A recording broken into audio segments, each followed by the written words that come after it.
wanashikana na wao ndio wasitolewe.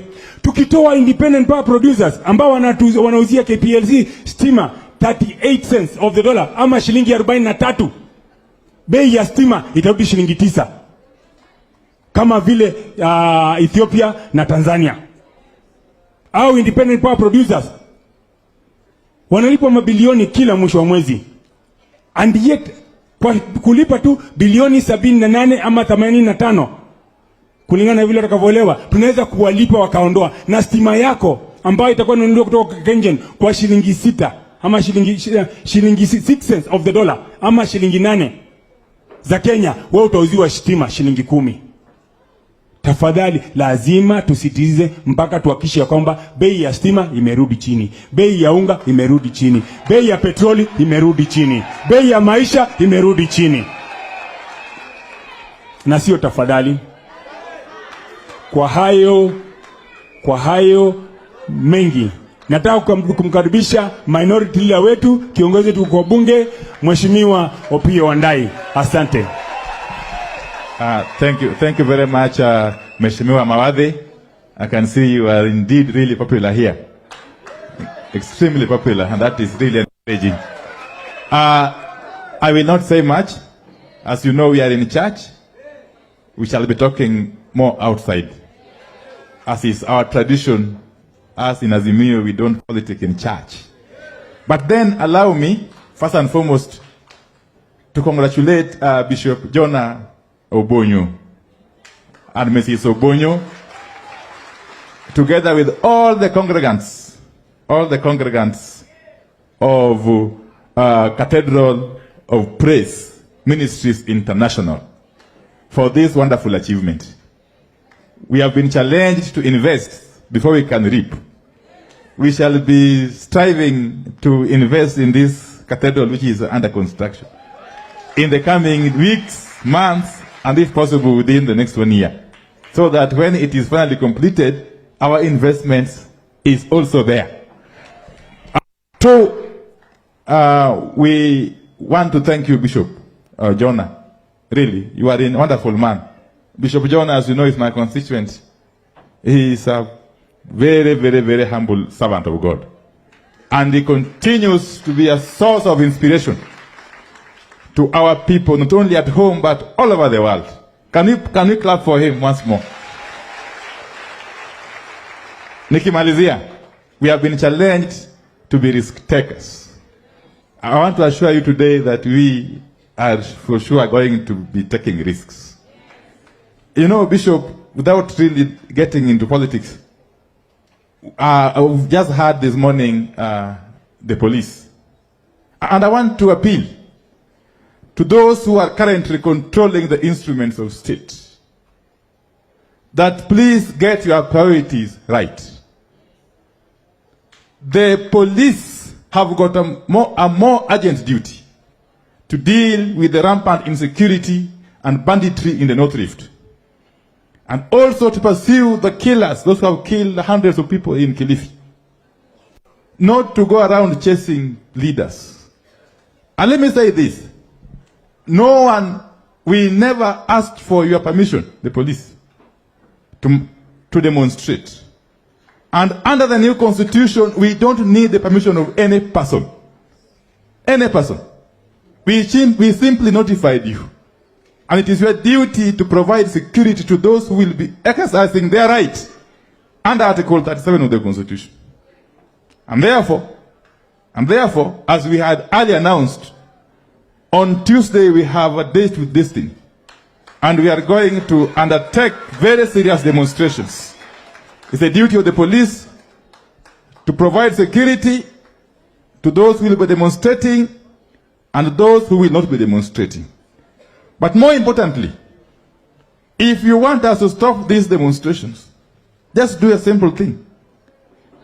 Do those things that Honorable Mawadhi has said. Reduce the cost of power, reduce the cost of food, okay? And ensure that you undertake all that we ask you to undertake among our five conditions. But more critically,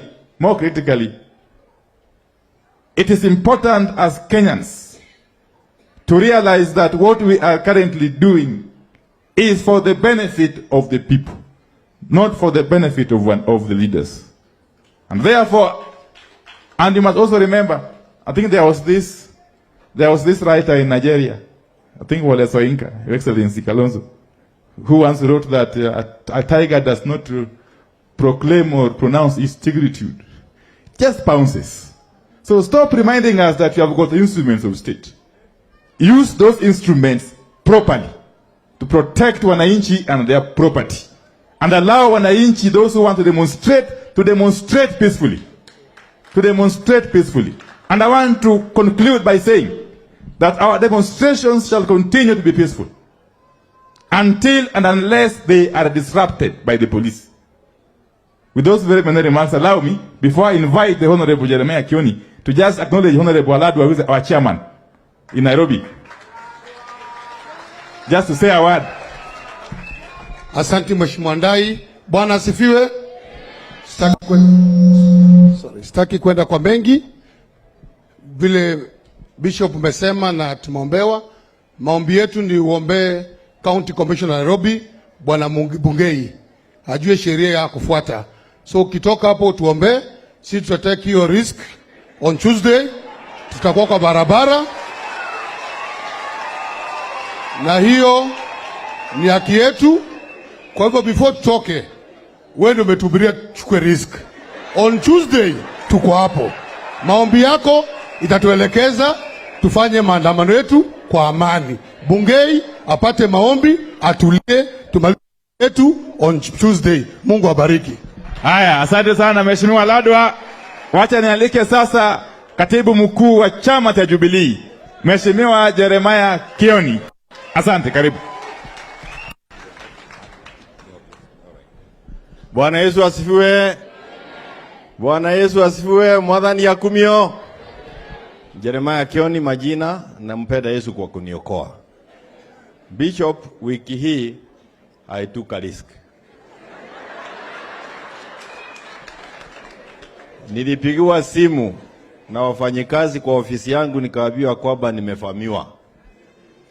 Na nikaambiwa nikifika kule inaweza kuwa hatari. But I decided to take the risk. Na nikaenda kule, nikakuta watu wengi ambao walikuwa wamekusanya nje ya ofisi yangu. Kati ya hao kulikuwa na ofisa zaidi ya 200 na magari 20 ya various police stations kutoka Nairobi. And I took the risk na nikaigia na gate. Wakafungua, nikaenda mpaka kwa ofisi, I took a risk, nikajifungia ndani. Kawaambia sasa mkuje. After a while, I called Baba. And I told him, Baba, while you are away, I have been attacked.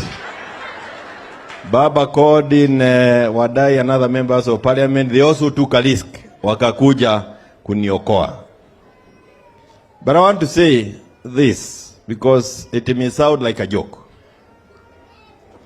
But when a government or people in power illegitimately decides to take away a right that we have given to ourselves through deaths of people, the multi-party democracy, we as Kenyans must stand up and say no.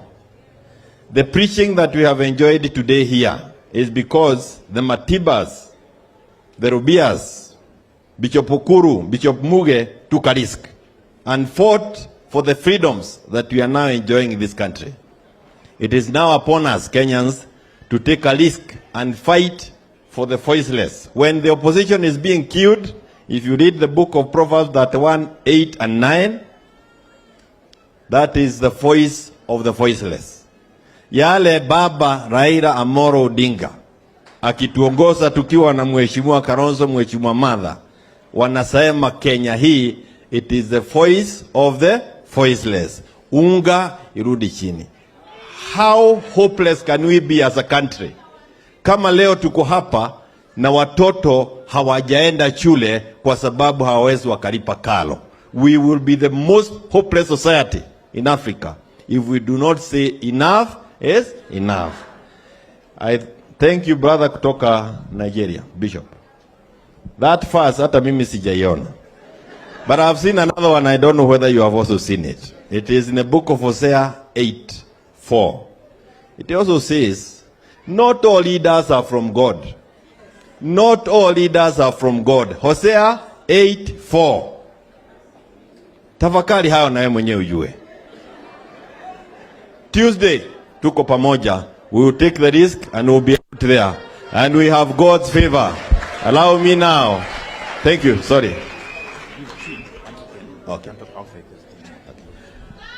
Allow me, Baba is some. Allow me now to ask Tom Wanyonyi, Tim Wanyonyi, to come and say a word of 1 or 2 words, and then invite Mother.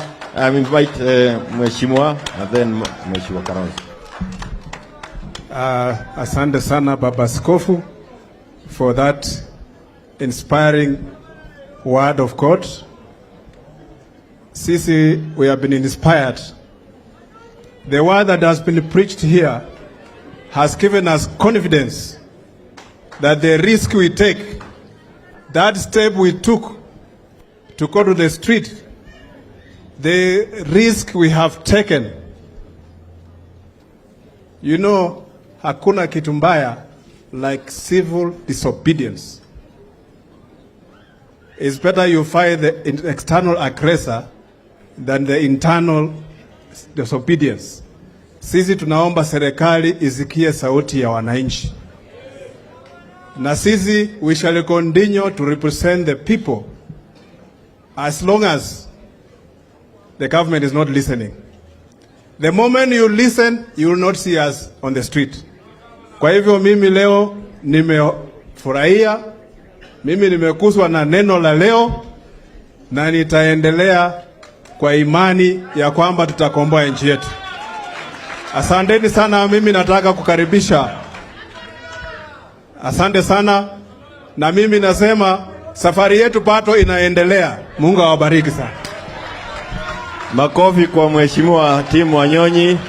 I want now invite our gracious lady, and as I'm doing this, yesterday I was assured, Bishop, that one of us will be killed before July. We are taking a risk and will be out. If kama ni mimi nitaenda, wengine walienda kupigania Kenya, haijalishi.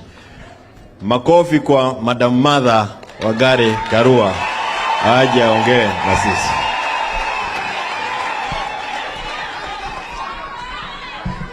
God is good, and all the time.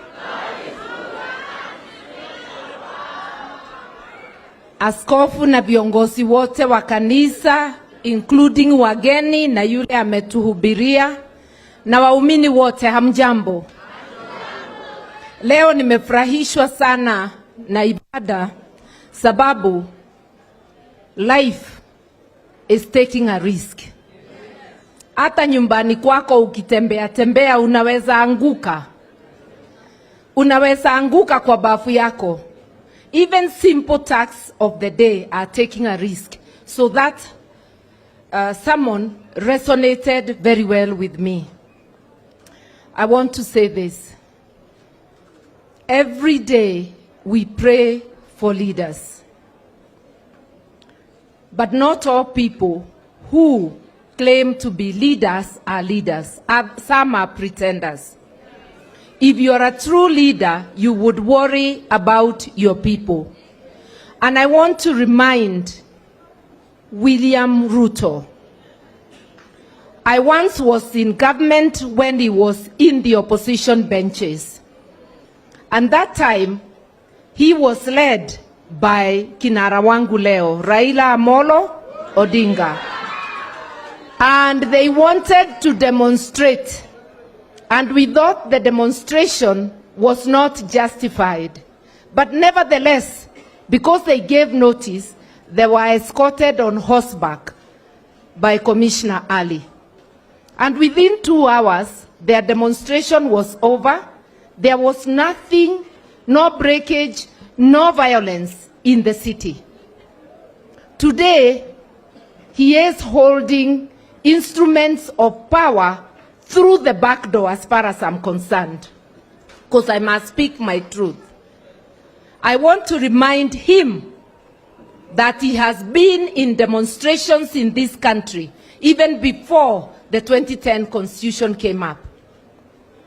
Now, he is bound by the Constitution. He can call himself Commander-in-Chief. Commander-in-Chief under our Constitution and under the sovereignty of the Kenyan people. Demonstrations, peaceful demonstrations must be allowed. And I want to say that it is the police, a section of the police, who introduce violence. I've been in the 3 demonstrations that have been in Nairobi. One was through this particular estate, Imara, Daima, and Pipeline. It was so peaceful. All the demonstrations have been peaceful. People are joyous. They come to meet us. They listen to us with song and dance. Violence only occurs when introduced by the police with their brutality. William Ruto and your people and your regime, accord the people their rights, haki yao. Stop interfering with peaceful demonstrations. France has been demonstrating daily. Hata wanachoma tairi huko. UK, they have been demonstrating. All civilized nations, South Africa, they have been demonstrating. What is so difficult about this regime understanding that Kenyans have a right to demonstrate? Let us be just. Let the people of Kenya express themselves. And if you are truly elected by the people, do not fear the people. The people mean well. They just want haki yao. They want the price of unga to come down. We want electoral justice. Yes, you say you are elected. Yes, you went to court and the court ruled. But this wonderful constitution of ours still grants us the right to ask for documents, to ask for records, which include the server. We are not doing anything wrong. Wale hawaelewi, kuuliza server ni kuuliza haki na iko na msingi wa katiba. Na leo kwa vile niliona William Ruto akiwa na makasiriko, wakati mhubiri amehubiri, mimi nimesema nimemwachia makasiriko. Mimi sitakasirika tena. Nitauliza tu haki yangu na haki yetu nikiwa bila makasiriko yoyote. Sababu ni haki. Alituuliza tukaribie meza tuongee. Hatukufikiria ako serious, lakini tukasema kwa sababu kwa niaba ya watu wa Kenya na kwa sababu tunapenda amani, wacha tusonge karibu. Ametuonyesha madharau na ndio tunasema wacha turudi kwa barabara. It will be a peaceful demonstration on Tuesday. We seek your prayers as men of God. We always are peaceful and we seek special prayers for the police. Ndivyo police watende haki kwa kila mtu. Wasije kutabisha Wakenya ambao hawana fujo yoyote. So we want to pray that Pharaoh lets the people of God to go. Let Pharaoh let the people of God go.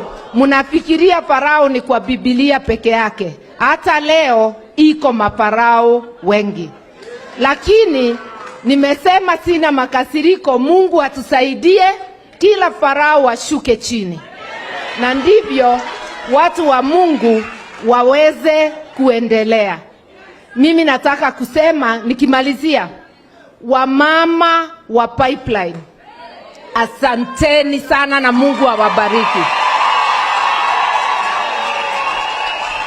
Hiyo siku tulipigwa na tear gas na tukapigwa na live bullets.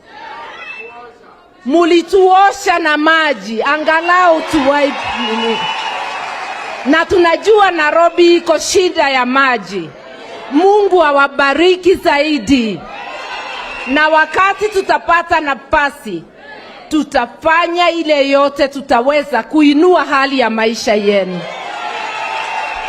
Mungu atusaidie na tunaleta salamu za kinara wetu Raila Amolo Odinga na ndugu yangu mpendwa Kalonzo, Dr. Stephen Kalonzo Musyoka. Atafafanua zaidi na kumpatia hizo salamu kirasmi. Na sasa nikukaribishe ndugu yangu karibia uongee na watu.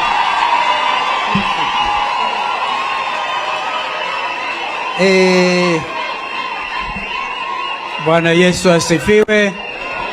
Bado tuko kanisani. Tuko kanisani. I knew this was likely to happen, Bishop, and I remember telling you, utatusamehe. Tuko wengi. So that next time ukitaka kutualika, huo nafikiria twice. The late Kariuki Chotara angesema kumekujo. Tumekuja, but to worship God. We come with all humility and thank God for the word that we have heard from our Tanzanian brother. Askofu nilikuwa akiongea pale, anasema mjukuu wake na mtoto wake wa kwanza 43 years old. Wajukuu 9. Nikamwangalia, he looks 40. I had to ask him, ulizaliwa lini askofu? God's, as I say, God's grace has been more than sufficient for you. Peleka tena salamu zetu kwa Watanzania. Wangapi anamtuma tena peleka salamu zetu? Asante. Kuna ujumbe fulani lakini nyamaza tu kidogo. Nyamaza tu kidogo na utulie. Tuko kanisani, tulia. I want to introduce two friends who are not from the leadership of political formation, lakini watu wa ajabu. They are very much close to Senator Agnes Kavindu, who is herself a prophetess. She's never afraid of that. I just want to recognize our brother Apostle Collins Musembi. Bishop Obonyo, you may be interested to know some, because this is not about Kenyan political leadership. It's about, please don't stand. You make me almost tremble. I want you to know that some members of the clergy have actually been demonstrating with other Kenyans. And the example is Collins Musembi, Apostle Collins Musembi, and our sister Leah Nyambura. She is AKA Overflow, Prophetess Overflow. She looks like she is overflowing with grace. The only difference between Collins and Overflow was when we were tear gas in Mathare, Overflow did not know how to duck the tear gas. Collins was able to mingle in and wriggle out. We want you to know that men of great faith and mission have looked at what has been doing in terms of taking risk as Kenyans. So it is not just it's not just Azimio, ni Kenyans. Naomba tu niseme kwamba and I want to suggest perhaps the music team, I'll do this if you don't mind. It's good that Wi-Fi is perfect here. Google the words. Yeah, because I want us to really sing after my small presentation. Stand up for Jesus. Please Google that, because I'll be asking us to sing. Because we're also celebrating 20 years. Bishop Obonyo, this is our celebration, standing for Jesus. Because men and women have been standing for themselves. And so, God in His wisdom, through some songwriters, did us amazing. And I want you to look at the lyrics. The lyrics, stand up for Jesus. I will lead in the singing. I love singing. But before that, Psalms 21, verse 11. Though they plan evil against you, though they devise mischief, they will not succeed. For you will put them to flight. You will aim at their faces with your bows. This is, again, a celebratory message from the writer of Psalms. And sometimes it was King David himself, as you know, the great man to whom we are referred. Now, Apostle Bishop Obonyo, you have great memory. In your printed program, I think you have met with the leadership of this country. I've seen you have met with immediate former President Uhuru Kenyatta. I see you met with my brother Raila Odinga.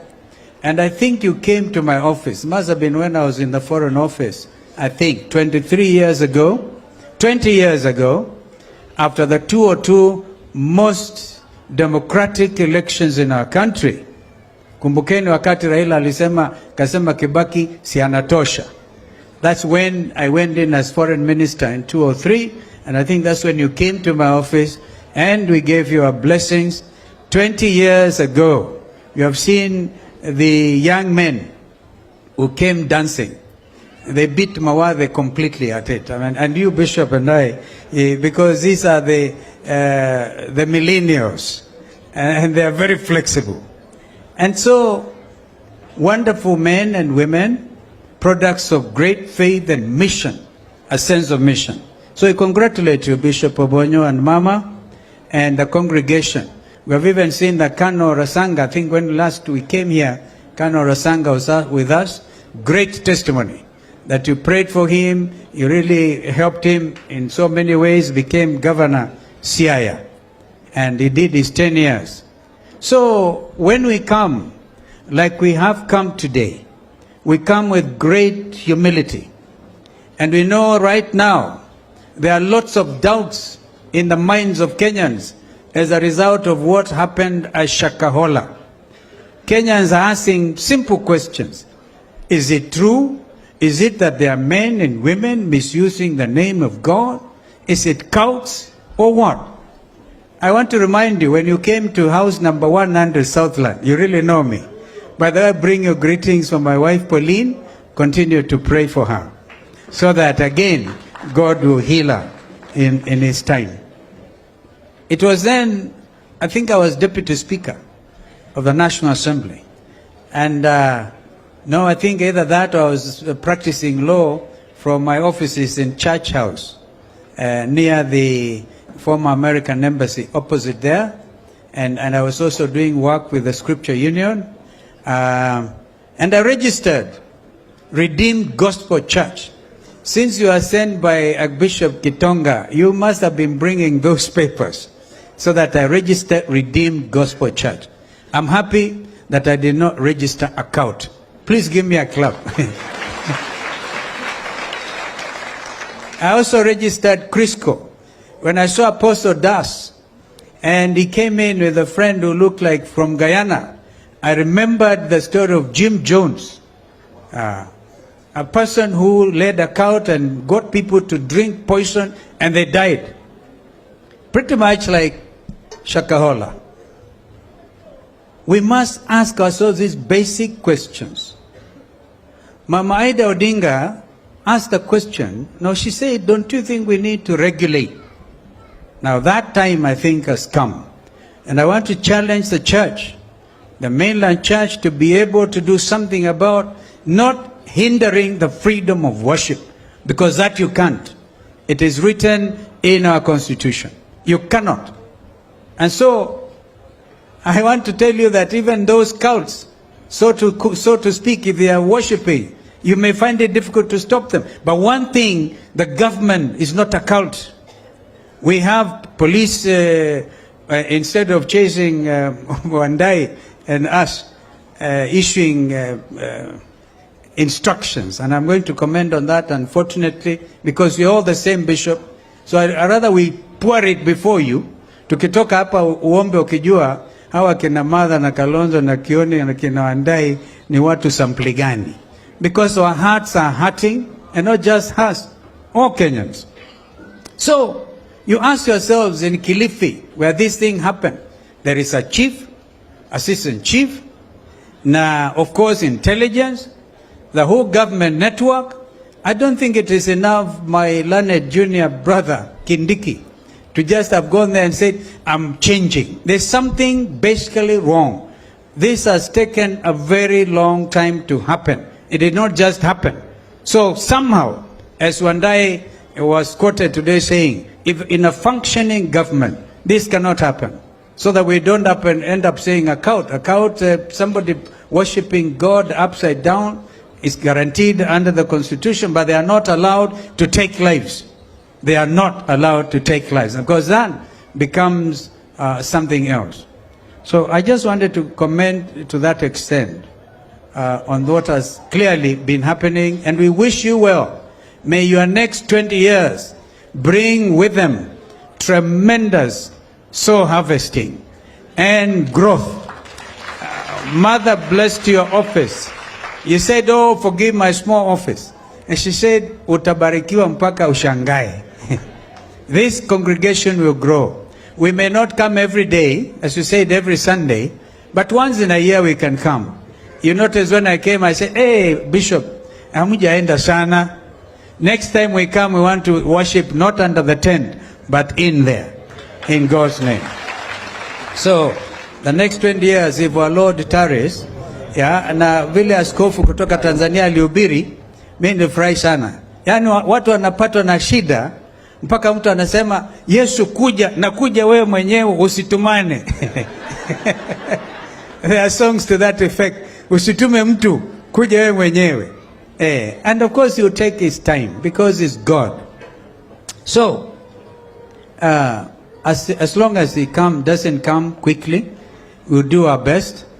Mkora alionekana ameiba akapata pesa nyingi zaidi, alafu akaambiwa akahubiriwa the gospel of salvation, akasema okoka. Akasema jameni, yani unasema Yesu anakuja, kwa nini hakuja wakati nilikuwa maskini, nao nimepata mali? So all kinds of things, but these are holy jokes. I've just finished reading a book called Spare. No, I'm just going to finish it today. In fact, I read it up to 4 o'clock this morning. Spare is talk about the British monarchy. Prince Harold, Duke of Sussex, who now lives somewhere in California because he had to flee because of so much, just because he got married to an African. Waingereza wakaona sasa naharibu mambo ya urithi, all that. Beautiful reading, and it's a big book, but yesterday I read to a place where alienda kumuona a famous British musician called Elton John. How many of you have heard of Elton John? How many of you know that Elton John is gay? Okay. Yeah. So the young man in his writing says he went to meet Elton John in France with his family, and they said he met him with his husband. Now those words are still ringing in my mind. So when God created man, you know, there was that creation, I think in the spiritual and then the physical. When he created them, man and woman. I don't want to delve into that big area of divinity and theology. But there's a lot happening in the world today. Wacha nikamilishe kwa kusema yafuatayo. And I hope mmepata wimbo. Stand up for Jesus. Ye soldiers of the cross. Allow me to also just lead you through. I promised to lead you. Wow.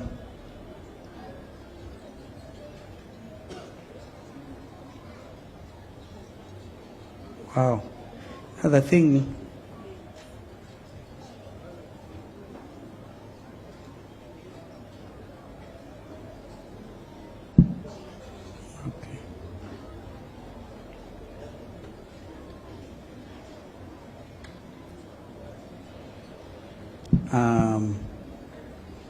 The lyrics, stand up, I'll read them. Stand up for Jesus, ye soldiers of the cross. Lift high his royal banner, it must not suffer loss. From victory unto victory, his army shall he lead, till every foe is vanquished, and Christ is Lord indeed. Stand up for Jesus. Stand in his strength alone. The arm of flesh will fail you. Ye dare not trust your own. Put on the full gospel. Put on the gospel armor, as in Ephesians 6:10. Putting on the full armor of God. Each piece put on with prayer. Where duty, I love this, where duty calls or danger, be never wanting there. That is taking the risk. Stand up for Jesus. The strife will not be long. This day, the noise of battle. The next, the victor's song. To those who vanquish evil, a crown of life shall be.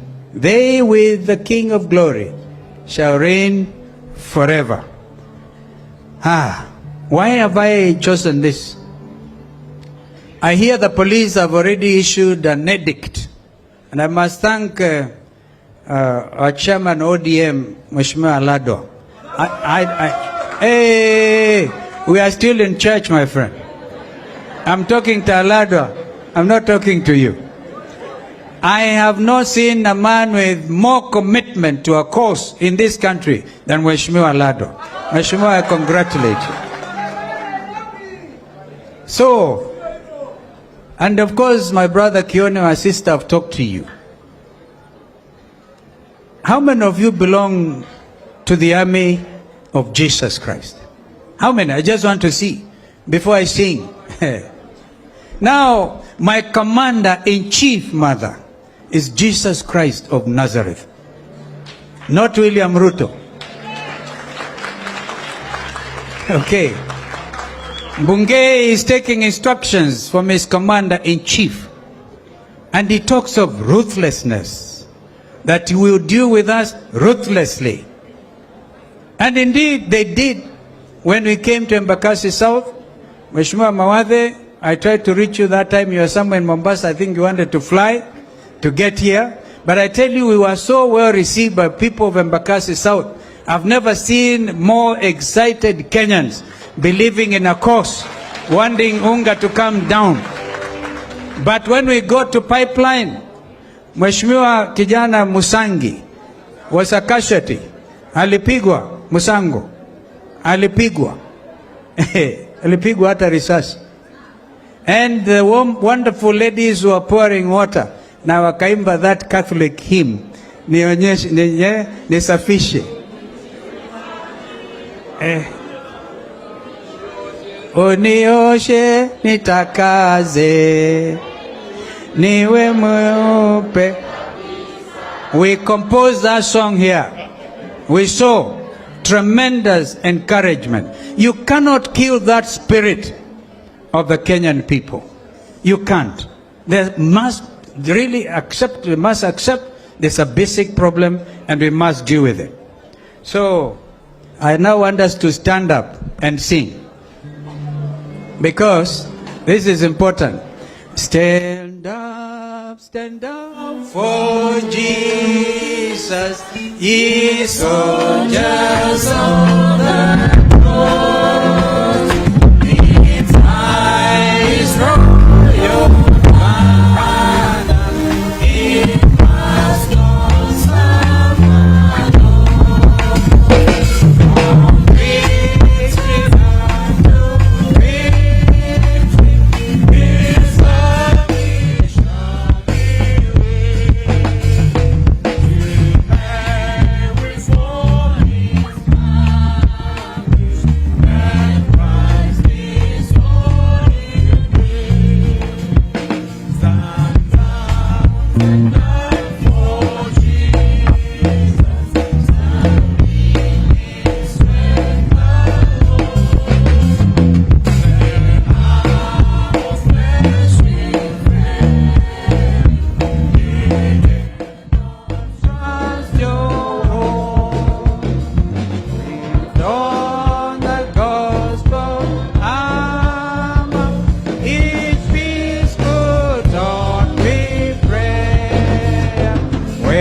duty cause of danger, be never wanting there. Stand up for Jesus, the strife will not be long.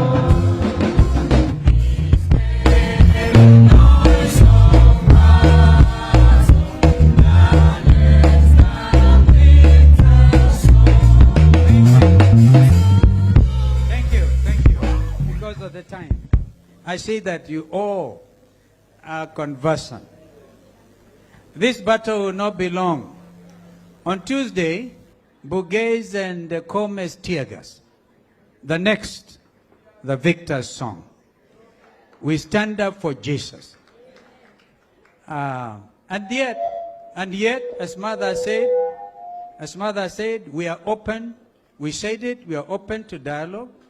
We gave our 7 names. One of the members is here, Mheshimiwa Mili, a senior legal practitioner, and others. And all there is, I see they have issued a statement. This is my advice. This is my advice to William Ruto as a younger brother. Because he got to a stage where William was saying, Steve, our bigger brother. He likes to call us our brother. And now he called Raila his brother. No longer Mutu, wavitendawili, sio mganga, and we know that Raila goes to Anglican church. His brother. So at the end of the day, we are all brothers. Our brother from Tanzania. Spread the message. Sisi ni ndugu. Kasema Mwalimu Kabarage Julius Nyerere, under whom I had the privilege to work, helping our brothers and sisters in Burundi. We are brothers. My advice to my brother William Ruto, you have already announced that you can drop Canaan from the list of 14. And if I saw the statement correctly, you are not asking Azimio to drop Kosing because Kup is a member of Azimio. You're actually just suggesting, in the event there are issues of conflict in accordance with the agreed terms of reference, then he can also step aside. The agreed terms of reference have to do with fidelity among the 5 points. Integrity of the electoral justice system, the need to restructure IBC, of course beginning with the cost of living, which can be done administratively. I hope when Ruto said he's bringing the unga down to this week, we hope it will come down to below 100 shillings. Now, my advice to you, get Otiende Amolo, senior counsel, and the other gentleman on the other side. He's actually a neighbor at home from the Raka constituency, Moragara. Let the 2 of them sit and wangai, because we must prescribe solutions. We love this nation. Let them announce today, latest tomorrow, that they have agreed on the composition again. We will then be able to review our position. Because if they go and say again they can agree. I disagree with William when he says that Mother and Raila can go and apply to court and get the server open. It's a matter on the table. The 14 of them can agree that let us agree to open the server because it is in the terms of reference. This is my advice. Therefore, Bishop Obonyo, we thank you for giving us the opportunity to come to this wonderful congregation and suggest a solution and a way forward. How many of them think I've tried? How many of you think I've tried? Because if there isn't, it doesn't help to come up and say, I'm the commander-in-chief of Kenya's defense forces. Hata kama ni kijana moja nimemwona pale kidogo anavalia uniform, anasema yeye ni KDF. Kaambia fungua KDF, anasema Kalonzo Defense Forces. It may look weak, but you do not underestimate the resolve of the Kenyan people to get justice. We therefore must attempt to bring closure to what happened in 2022 in a manner that will surprise the East African community, because we are members of the community. We don't want to go the Sudan way. I still keep on saying we have never had a government statement telling us how are we helping Kenyans in Khartoum to get home. Other nations, Britain has lifted over 1,500. Wengine wana drive from Khartoum. I don't know how many of you have been to Khartoum, to the border with Egypt. It's over 1,000 kilometers. To get to the Port Sudan, which is the port city of Sudan, it's another 800 kilometers. People, I think the Turkish Airlines ilipigwa risasi na wengine between the 2 warring generals. We don't want to go that way. Mr. William Ruto, my brother, I call you my brother because you know I know you. Put the interests of this nation before yours, and you'll be a great person. You'll be a brother. Let the children go. Let the people cross the Red Sea. Do not put obstacles to them. If you do, because it's all there in the Constitution. Kenyans are an amazing people. We negotiated an amazing Constitution, which is acclaimed as one of the best in the world. Constitution 2010. Let us not have Bungei suspending the Constitution in your name. Mr. William Ruto, you'll be a great leader if you listen to your senior brother. May God bless us. Thank you again, Bishop Obonyo, and we look forward to coming back. Now, if you allow me, I wanted to, on behalf of these friends, these leaders, they know that you have to complete that work. I belong to a group that says that had come up with a biblical approach to completing the task. Because you know there are very many unreached souls in many parts of the world. So complete the task. This task here, our friends from Nigeria are amazing. The sense of worship. I used to want to believe that Kenya was supposed to be the springboard for outreach, the gospel outreach across the African continent. But I think our brothers from Nigeria have overtaken us. We congratulate Nigeria. They truly worship, and they do it in all manner. So, this is a moment. This is a moment. Let us complete this task. We want to make a contribution. Our brother Raila has sent his contribution. Yeah. And I don't think we need you to announce unless you are doing it publicly. I'll just give you our envelope on behalf of all these other friends.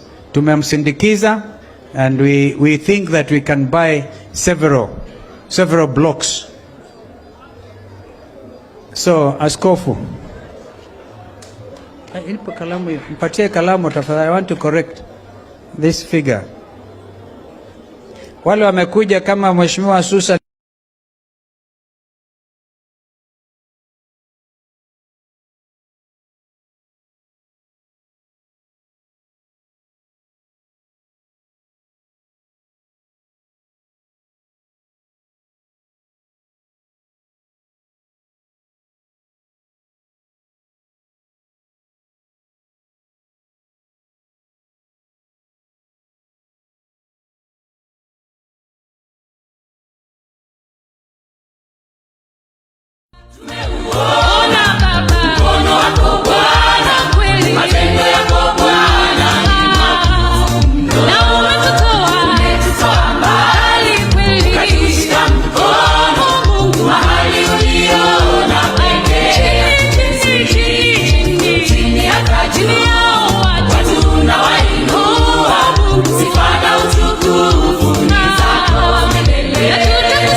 God, you are going, Lord, to be God of gods, the King of kings, the Lord of lords, the Prince of peace.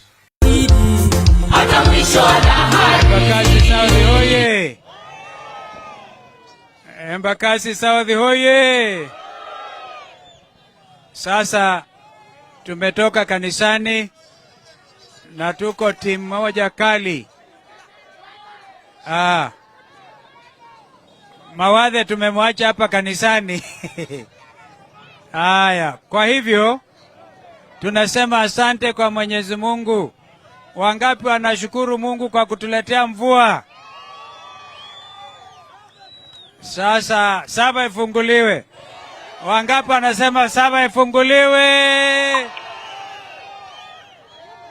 Unajua hao watu wa Kenya kwisha wanasema ati tuende mahakamani tukaombe saba ifunguliwe. Hapana, mahakama gani tena hiyo? Wangapi wanasema saba lazima ifunguliwe? Wangapi wanasema bei ya unga lazima ichuke chini ya shilingi 100? Kwa hivyo mambo haya tunayafanya kwa niaba ya sisi zote wenyewe pamoja. Hapa tunataka muelewe kwamba shughuli hizi ambazo zina umuhimu mkubwa sana, kama mambo yakienda vizuri, mtaona hata nafasi za kazi zikibuniwa. Mheshimiwa Mawadha amesema makampuni mengi kutoka industrial area yanahama kwenda kwingine, Tanzania, sijui Misri na kwingineko, kwa sababu ya gharama kubwa ya stima. Kwa hivyo kuna makateli ya stima, kuna makateli kila mahali. Hii ni serikali ya makateli. Kwa hivyo sisi tunataka tu tuseme asante kwa kuja kutupokea. Mawadha ndio yule huko nyuma. Basi tuseme hivi, mimi nitamkabidhi dada yangu Martha. Na mnajua Martha haogopi. Hapana cheza na Martha.